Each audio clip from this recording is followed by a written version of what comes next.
Thank you. I am Mr. Vince. Today I'm going to be talking about Henry H. Goddard. It's Herbert. It's the middle H there. Really, really interesting guy. Has anybody heard of him? No? Okay. Real interesting guy. A whole bunch of memorable things have happened to him, around him over the course of his life. And there's one quote in particular, a very famous quote, that I felt embodied his association with our country, which is, "Give me your tired, your poor, your huddled masses, yearning to breathe free, the wretched refuse of your teeming shore. Send these, the homeless, tempest-tossed. To me I lift my lamp beside the golden door."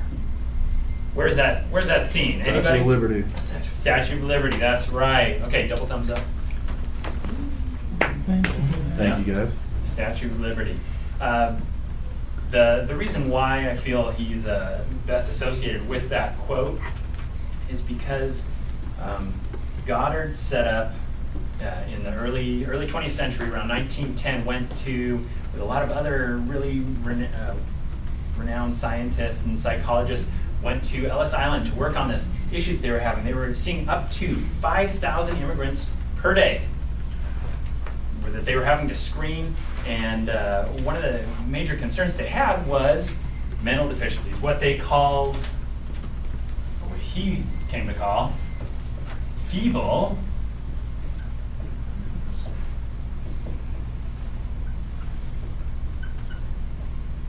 mindedness. Definitely not the most politically correct term by today's standards, but does anybody have any idea what feeble-mindedness might be? Turn to your partner right now, please, and say what that might mean.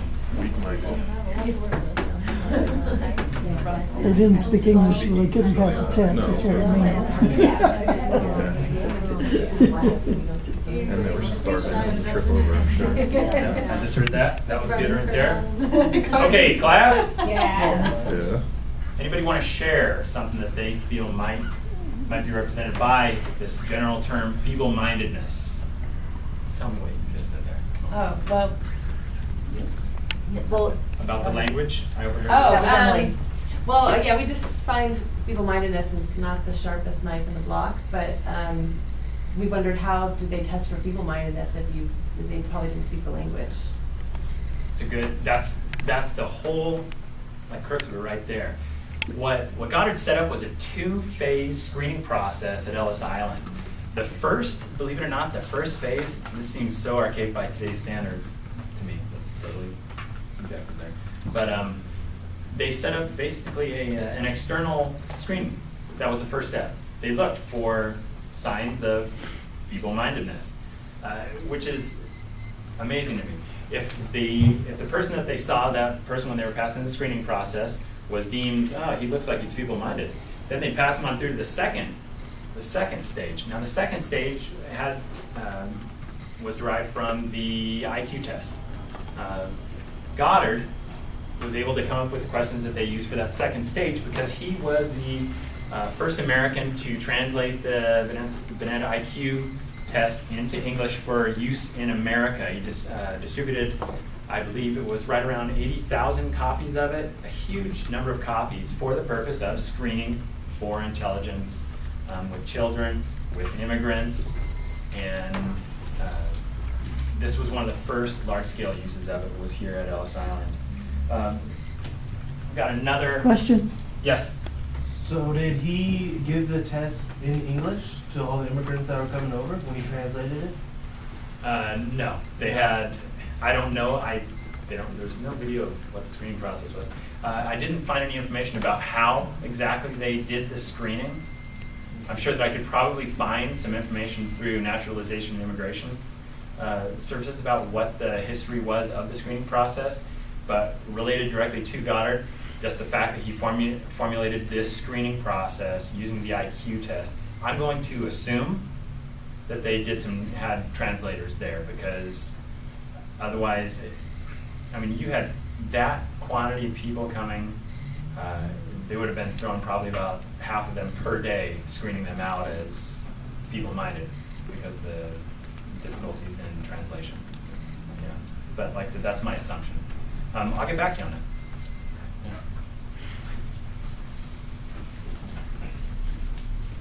Yeah. Okay, this is a great word.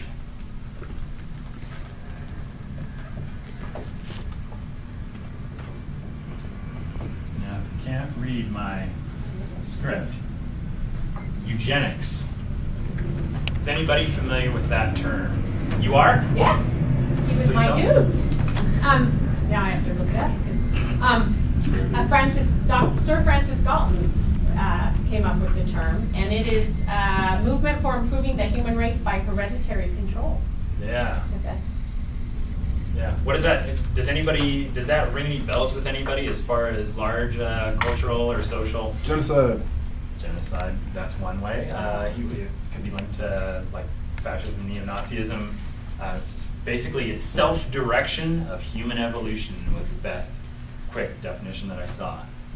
And one of the things that Goddard, after he came into contact with the IQ test and began dispensing it to these people that he had considered feeble-minded, started coming up with the theory that if you properly educated and basically controlled to a certain extent the genetic traits that he believed led to feeble-mindedness, you could direct humankind towards a higher state.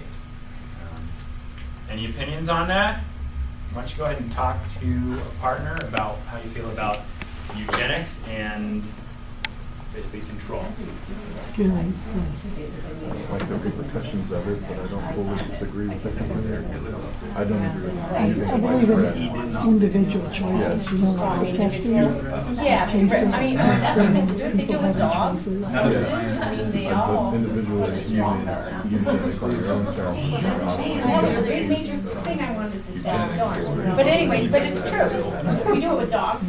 Except All I do animals, like right? racially mixed marriages because it reduces some diseases. They wanted to breed.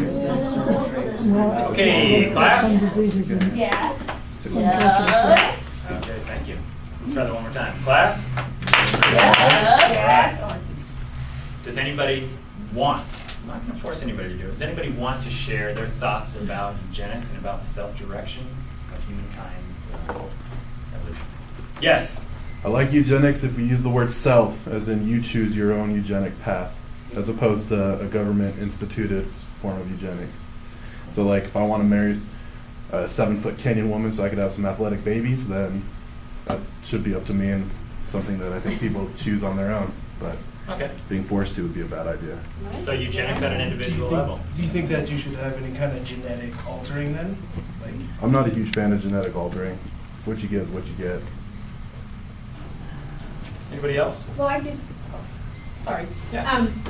You know, just go, I mean, we do eugenics, maybe not on humans, but we do it with, Jake brought this up and I meant to bring it up in mine, but we do it with dogs. We do it with all animals, horses, you know, you get the good stud and a good mare, you know, because we keep wanting to breed better. Yeah. To where, you know, it's just, and I think, you know, as when you find your spouse, you know, that's the person that you think is the perfect mate for you. So, I mean, are we doing it? You know, I don't know, I'm confused, you know. Oh, and We that's do it a- with animals, That's, but, you know, our own personal attraction to, you know, our partner yeah. is, you know, strong to where it's like, okay, yeah, I would like to marry you and produce It'd be like children. what you're Correct, saying. yeah. It's almost primal. Yeah, to where. So it's an individual It's an, yes, eugenic decision. movement. Mhm. Yeah. Yeah. Yeah, I totally agree with that. Anybody? Just on a side note of that, though, sometimes when we do overbreeding of the good stock, it causes problems like in Dalmatians. Where that, wasn't that interbreeding though? So they did so much breeding based on quote unquote good stock that a lot of them had issues with like their eyesight. Also royalty. That's true. Big time. Yeah. Big time, you're right. Yeah. That's why they gave it up. As you can see, just from this little discussion here, a lot of hoopla, a lot of controversy associated with Goddard's career. I feel like I kind of lucked out with this guy the same way that I did with Colbert. Just interesting people who had really exciting, interesting lives. He happened to, this has nothing to do with his theories or anything. I just want to tell you a little bit about him now. He, at the age of 30, decided that he wanted to go into psychology.